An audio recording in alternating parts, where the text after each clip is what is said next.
В эфире новости, в студии Анастасия Кобызева. Здравствуйте. Вот главные темы. Число заболевших COVID-19 в Якутске растет. Последние данные Оперштаба по коронавирусу в этом выпуске. Борьба с лесными пожарами продолжается в Якутии. Угрозы населенным пунктам и объектам экономики нет. Игры Манчары в Татинском районе пройдут в 2025 году.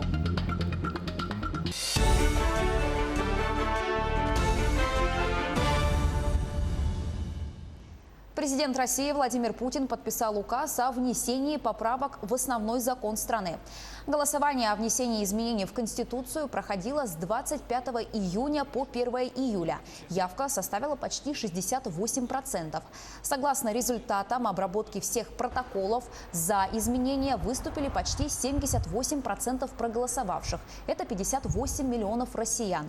Против 21%, около 16 миллионов человек.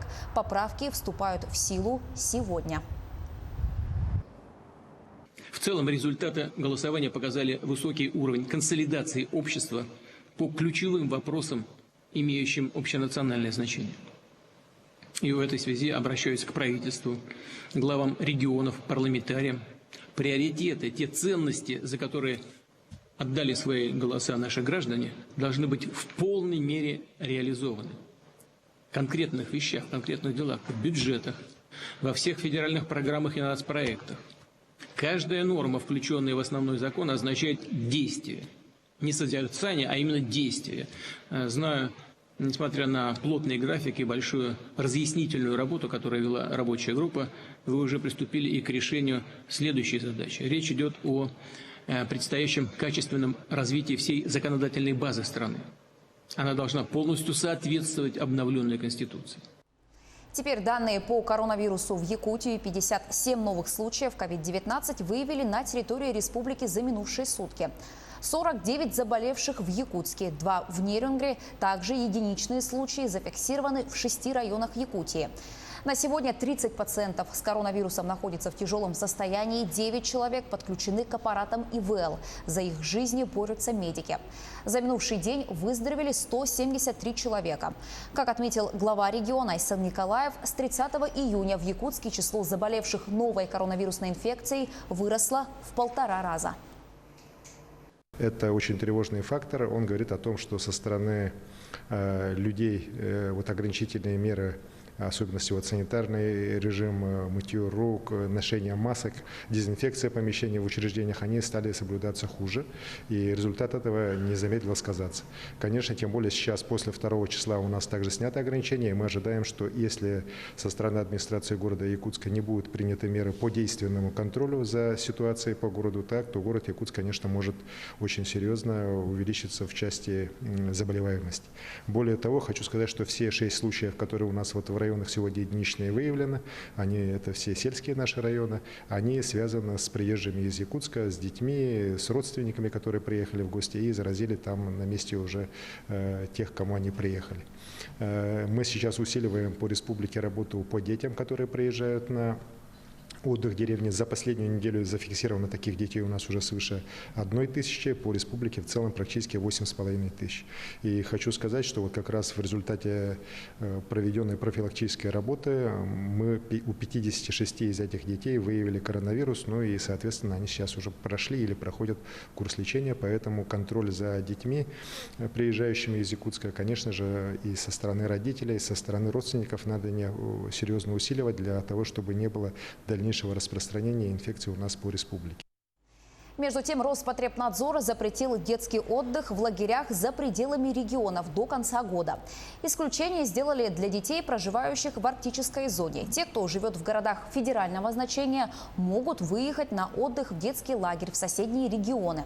Кроме того, до конца года под запретом оказались палаточные лагеря. Также отряды в детских лагерях должны быть наполнены только наполовину, а перед открытием каждой смены необходимо проводить генеральную уборку. Ранее Роспотребнадзор сообщал, что российские детские лагеря в этом году смогут открыться не ранее, чем на 3-м этапе снятия ограничений из-за коронавируса.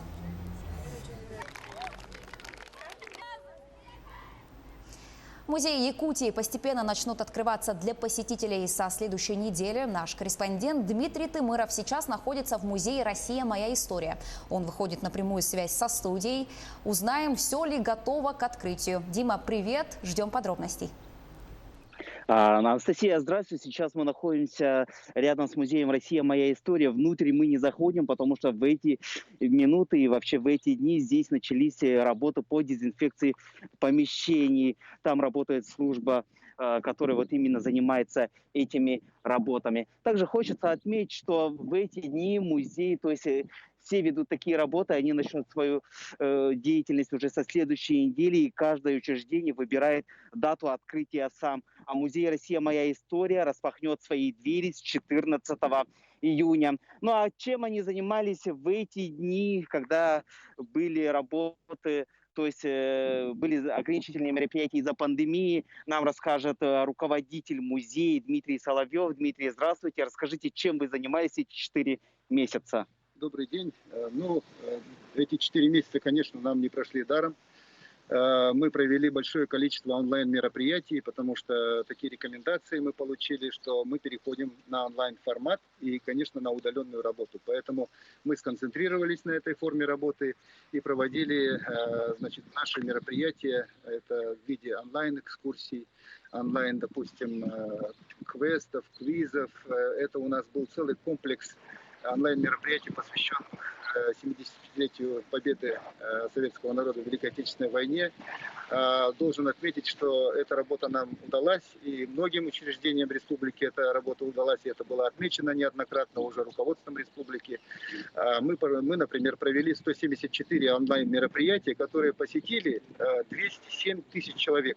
Вот это наш результат работы. Что касается работы самого учреждения, она, конечно, была построена в основном в плане поддержания функционирования систем жизнеобеспечения. Это мы проверяли и технически обслуживали наши системы. Это энергообеспечение, это водоснабжение, это занимались какими-то, может быть, небольшими ремонтными работами и готовились к приему посетителей. И вот сегодня этот момент наступает, чему мы очень рады. И в ближайшее время мы планируем открыть свои двери. Это 14 июля, как вы сказали. И запланировали в связи с этим большой комплекс мероприятий подготовительных. Это у нас есть специальный, утвержденный соответствующим органам, это Министерство культуры и духовного развития, план поэтапного выхода из этих ограничений, который предусматривает дезинфекцию помещений и целый регламент действий, которые направлены на ограничение возможностей вот таких вот неблагоприятных последствий для наших посетителей. Это будут установлены разделительные ленты, это будут нанесение на поверхности пола, непосредственно лент, которые будут разграничивать посетителей между собой, ограничения по группам и так далее, и так далее. А смотрите, какие-то ограничения по времени работы будут и какие требования для посетителей? Требования для посетителей будут изложены в памятке, которая будет у нас изложена на всех наших информационных носителях. Это будет ношение в первую очередь маски, но если человек придет без маски, наверное, мы каким-то образом эту проблему будем тоже с коллегами решать. Вот. Ограничения будут затронуты касательно нашего буфета, то есть это будет реализация, наверное, только, скажем, напитков бутылированных. Вот. Ну и, соответственно, социальная дистанция всем будем обеспечивать. То есть это и кожные антисептики, и салфетки спиртовые, которыми мы будем протирать все поверхности. Ну, то есть этот регламент имеется, и все его учреждения хорошо знают. А первые экспозиции, которые увидят жители и гости столицы, это какие будут? Наряду с нашими действующими экспозициями, тоже которые довольно хорошо известны нашим посетителям, у нас в ближайшее время откроется выставка «Память поколений». Это Великая Отечественная война в изобразительном искусстве, в которой будут представлены наиболее яркие работы лучших мастеров изобразительного искусства нашей страны. И в конце августа мы планируем открыть выставку, которая должна была выйти к 9 мая. Это «Победа 75». Это участие Якутии и якутян в Великой Отечественной войне. Все, спасибо, Дмитрий. Ну, а в конце хочется отметить, что мы непосредственно ждем и, конечно же, мы будем освещать все те экспозиции, все те открытия, которые будут здесь проходить в Музее «Россия. Моя история». Анастасия, на этом у меня все. Да, действительно, ждем открытия всех музеев. На прямой связи со студией был Дмитрий Тымыров. Мы продолжаем наш выпуск. 220 природных пожаров действуют на территории Якутии. Площадь активного горения почти 2000 гектаров. За сутки возникло 13 пожаров и 24 ликвидировано. Угрозы населенным пунктам и объектам экономики нет. На тушение лесных пожаров привлекались 1250 человек и 145 единиц техники.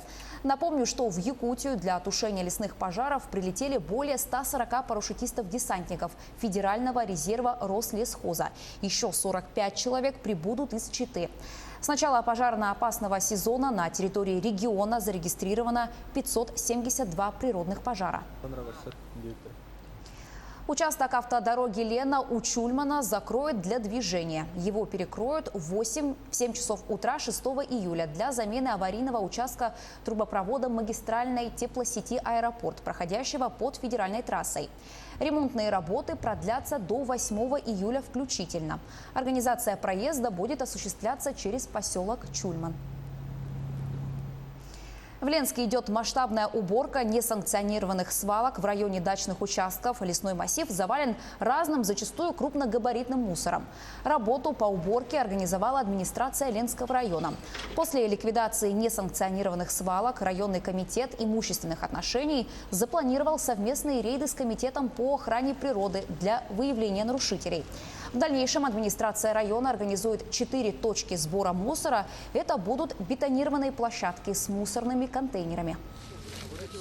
Осуществляем ликвидацию с помощью муниципальных учреждений.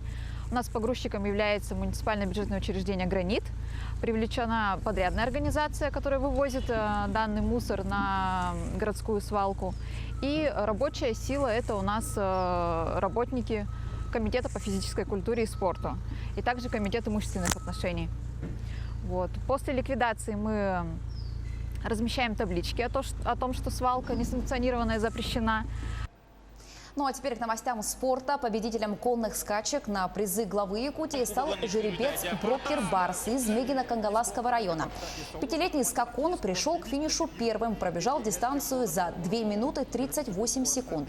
Жокеем выступил Виталий Петров, а тренером был Василий Игнатьев. Победитель получил 2,5 миллиона рублей. Второе место у рыжего жеребца Мэйзи Кинг из села Абага Амгинского района. Третье место у Майн Кёник из Чурапчинского района.